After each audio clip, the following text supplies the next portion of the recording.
without retarding the progress on Nevis, because don't lose sight of the fact Nevis has embarked upon development of that resource 12 years ago. In 2004, I think they were funded by the OAS and some other partners.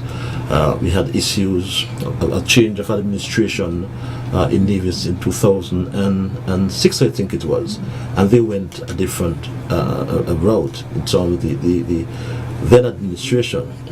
Then the legacy issues with West Indies Power, and now, thankfully, and we fully support it, Nevis has signed a PPA through the assistance of the Department of State and other partners in the United States, which we are fully supportive of. So where is Nevis now?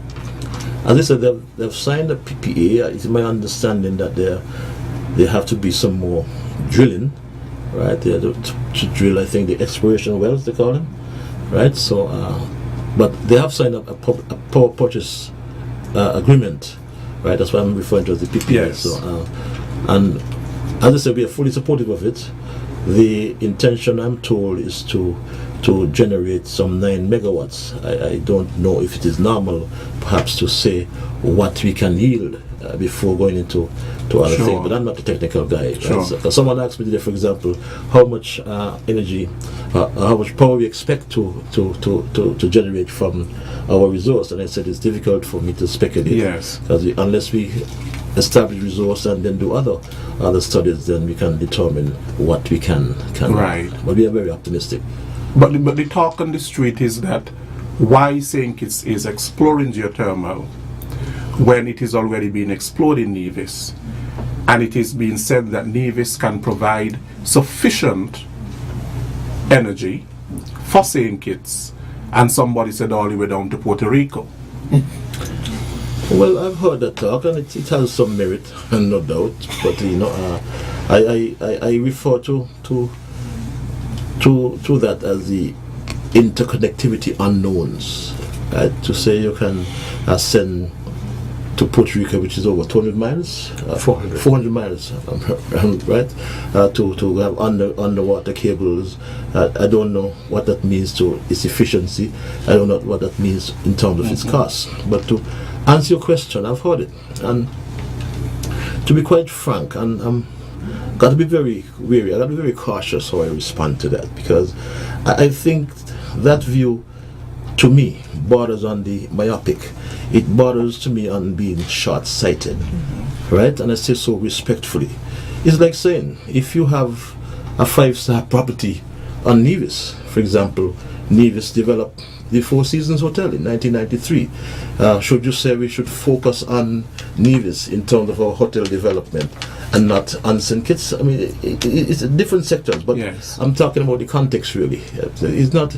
These development on St. Kitts would not stop. It puts no roadblock in the progress or development on Nevis, right? And there's lots of other issues in terms of maintenance, in terms of, as I said, energy security. There are lots of other issues one has to consider. But the fact that it's on Nevis does not and should not preclude us from developing on St. Kitts. As a matter of fact, the Premier Nevis did say both will complement each other. Now, the Prime Minister said something quite interesting yesterday. He quoted a man, I think he's at the forum here, and basically he said that there has been a lot of talk about renewable energy, a lot of talk about geothermal and wind energy and solar energy, but the talk is much more than really what we are seeing in terms of the end product. And that in Nevis, I mean, we have had it's now 12 years, and sometimes governments getting the way and all kind of thing, and thwarts the progress of renewable energy. But yet, the UN is telling us that, look, we have to accomplish sustainable development goals by 2030. Will we have a geothermal plant by 2030? But I'm very optimistic that we will. And I must also state that our development and our partnership with Telenor through its president, Jacques Chouraki, you must say Jacques, right? It's instructive to us as a people to me personally as a minister, because these surface exploration or the surface exploration process is at absolutely no cost to the government of St. Kitts and Nevis. It's free. And some 1.2 or 25 million euros will be expended during that period, right? And I don't think anyone would just throw money at nothing. So that in itself tells me they would have done their research, they would have done their studies, and they are actually optimistic. So I believe that we will learn from the legacy issues that have dogged all the other developments throughout the islands. I think there are some 11 islands in the Caribbean that do have geothermal potential. One thing we must also say, that the only country within the Caribbean that has developed geothermal for over 20 years, I think, that's in Guadeloupe. It's French Caribbean. There is a plant in Guadeloupe. We're going to see it on Thursday. And thank you for organizing that field trip for us. I trust you'll come along if you have a trip. And that generates, I think, is 15 megawatts, is it? Yes. 15 megawatts. And that has been around since the 1980s. You know, so why can it has been done in Guadeloupe, right? Why can't it be done in St. Kitts? Yes. You know, and that is the point we're making. We are very optimistic. There's a roadmap. Obviously, we have to do the exploration, drilling, and we move. I think it's over a 5-year period. By 2020, we should have that plant here. And I'm highly optimistic. And I trust you'll be there when we turn that switch on. No, my concern, as I mentioned to you, is that sometimes government get in the way, and when government change, or they change the company.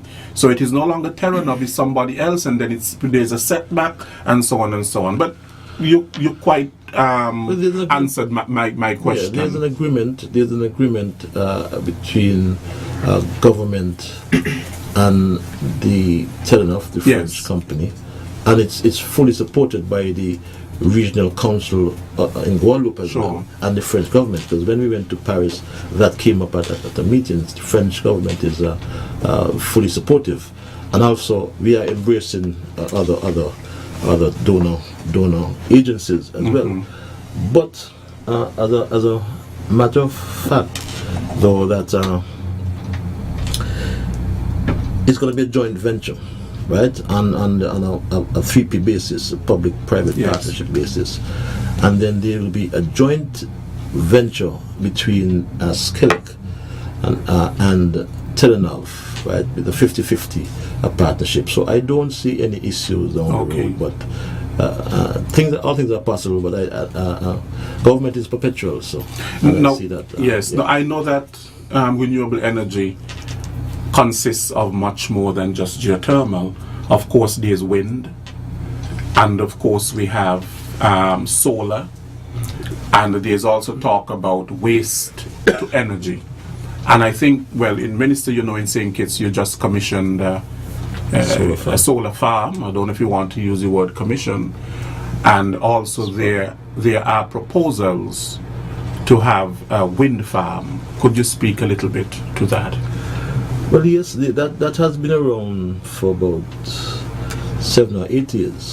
That's down in the Bellevue area. Yes. Right? We have one of the things I found when I assumed office last year, February, is we were talking about alternative energy or renewable energy for a long time, and perhaps that's why you're so right about the comment you made, right? Is that, but we were not putting our words into action. In that, I found something strange when I assumed office, is that there was a quote-unquote grid integration study, and that's a grid stability, I think it was that's what I said, a studies commission, and it came out that we could only integrate some 20% of renewables onto your grid. So I found that, just from a a common sense perspective, putting aside the technical issues, right? That is, well, if you can only integrate 20% of your peak period, that's 5 megawatts. We had already 1.5, we had, 750 kilowatts, plus we were adding the next 500 kilowatt. So it would be at 1.25 megawatts. And what happened in that project, it seemed that you were reducing from the 5 megawatts to 1.8 because the cost to reconfigure and enhance the grid, the national grid, was so prohibitive, right, that they had all the discussions. And I said, well, why would we have to look inside? The burden of stability ought to be put on the outside, because if you are supplying me with an intermittent resource, then you ought to supply me with comfort, instability, and reliability. And we had those discussions, and it required, I understand, some storage on the outside. Obviously, that may or may not impact the cost per kilowatt hour in terms of the energy being bought. And it was then agreed that we would take a position that once you're supplying an intermittent resource, then you must supply us, based on agreement, you will provide a reliable and a stable supply of that resource. Okay. So that won't limit us whatsoever. Okay. Ms. Ephraim, now you're at the OECS Commission as a program officer of the Sustainable Energy Unit.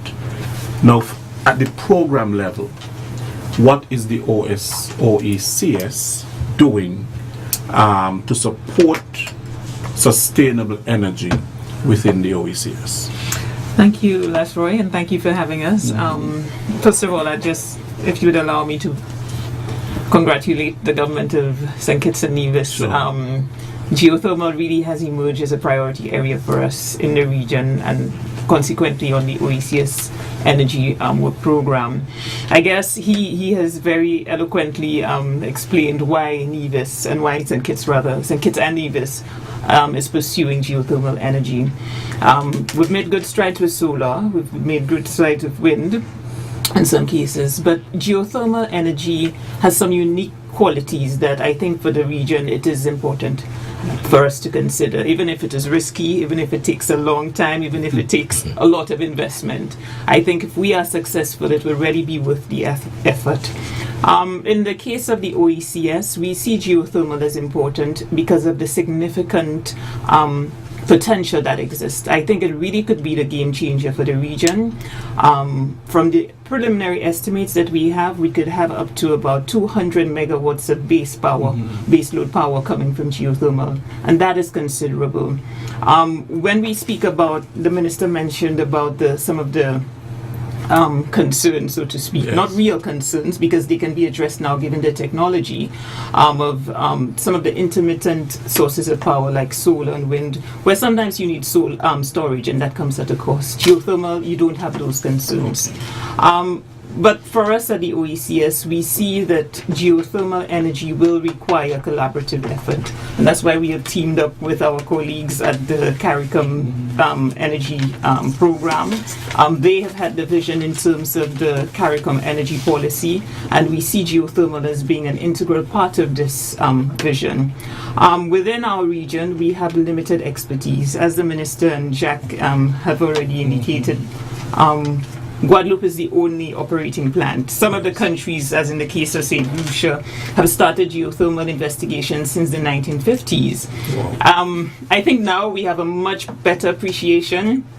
From sitting at the discussions at the forum over the past 2 days, you can see that persons, even at the highest level, they have a good feeling of what considerations we need to take on board.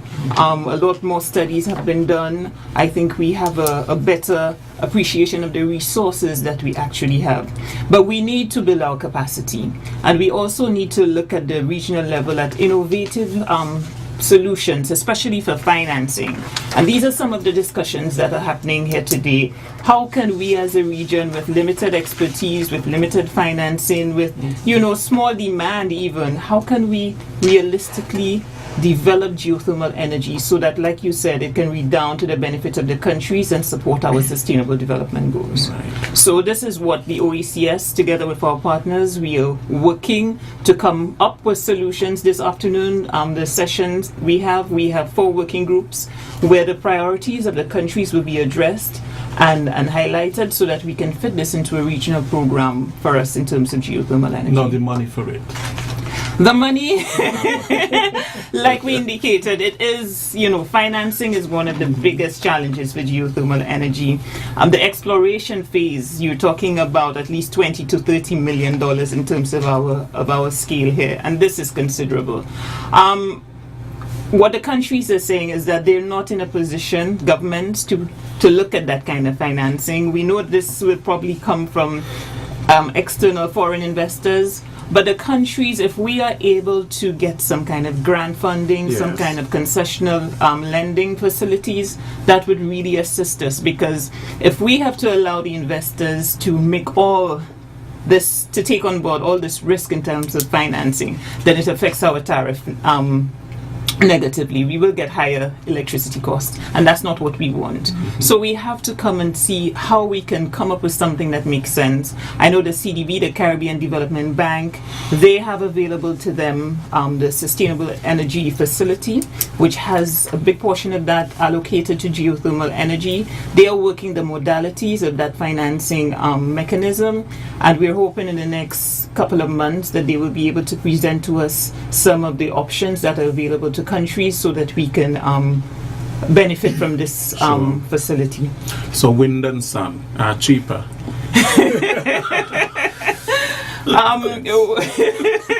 I am not an energy economist, but Dr. Gardner? in terms of the investment, yes. In terms of the investment. initial investment, and on our scale, I would say it would be cheaper. It depends. All things in moderation. It always depends on exactly what it is you mean by cheaper. Because it all stems from what is it that we desire. The fact is that any investment must be judged in accordance with what the deliverables are. So the question of, you mentioned the Sustainable Development Goals, and the Sustainable Development Goals is really, especially in terms of energy, Sustainable Development Goal, several. Number 7. We haven't achieved all of the millennium ones yet. But the truth is though, with respect to the Caribbean, Yes. and the CARICOM context, we were probably one of the highest performing region among developing countries with respect to the MDGs. Many of the MDGs on health and education have been achieved. During the MDG days, energy was not one of those MDGs that was explicitly stated. The SDGs are the Sustainable Development Goals, as we call them. There is now a Sustainable Development Goal that addresses energy directly, and that requires universal access. And access means different things to different people. Within the CARICOM context, access really speaks to affordability, because in some countries they will speak about access more related to availability. Availability, which is your ability to have the power connected to your household, is not such a big deal anymore in many of the Caribbean countries, probably with the exception of Haiti and some of the interland areas in Guyana, Suriname, and so on. It's more the issue of being able to pay for that access, that availability, that is really causing access issues. There are people who are connected to the grid who cannot utilize or maximize the opportunities to use energy to do the services that they require because they cannot pay for it. So to come back to your question about wind or solar or geothermal, and this is one of the things that we intend to address and we are addressing through CARICOM. It's not just and waste energy also. It's not an issue of really looking at necessarily saying geothermal versus diesel only, or wind versus diesel, because typically once you look at it versus relative to diesel, it's always going to come up better. We are looking at the kind of arrangements where we can do the analytical work that allows us to compare different renewable energy options against each other, understanding too what the co-benefits of those options are, because in many instances the cost of developing a renewable energy project unfortunately gets built into the power sale. Waste energy, an example. Waste energy usually looks as if it's more expensive, because when we build a waste energy plant, we charge the entire cost of developing that waste energy plant to the power sale. Yes. But the core benefits of waste management which are derived are not something that that contributes towards that project, when that project is really providing more value to the waste sector than it is providing necessarily to the power sector. So those are things we are trying to do and to understand and to pull together too. But and that's why I say it depends on what it is that the priority is. If the priority is that you're looking for reliability and affordability and security of cost and supply, then it is that you want to look at the option that provides that best. And in terms of that, things like geothermal energy are always going to be ahead of solar, PV and wind if you're looking at those kind of requirements. If your requirements are a cost requirement only, or your requirements are an energy security requirement only, then the dynamics will shift. So which is most cost effective or cheapest, and cheapest in quotations, is going to be a function of what you have set as your priority goal as a government or as a region.